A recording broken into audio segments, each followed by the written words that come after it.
U javnim podprijemstvu za informovanje Verbas jest 34 zanjati osobi. 26 še vyjašnjelo za programu rišovanja zviška zanjatih u postupku privatizaciji, a 8 še nje vyjašnjelo.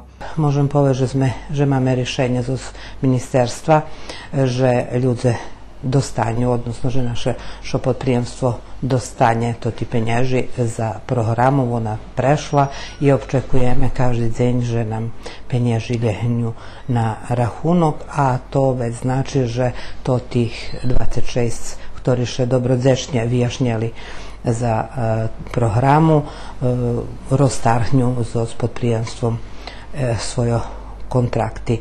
Postavjaše pitanje, že co budze so zrobotnikami, kotri še nje vyjašnjeli za programu rišovanja zviška zanjatih u postupku privatizaciji.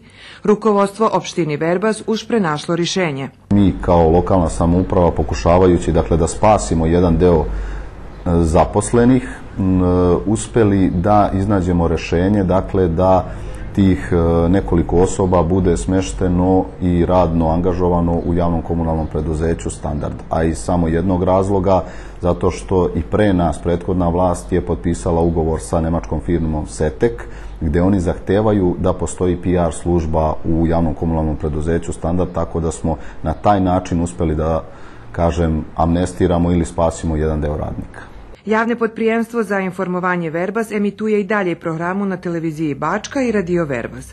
Zos kabinetu predsjedatelja opštini Verbas nam povedzene, že penjež za placi novinarog obezpečeni, poneže su planovani u budžetu opštini za tot 2015. rok.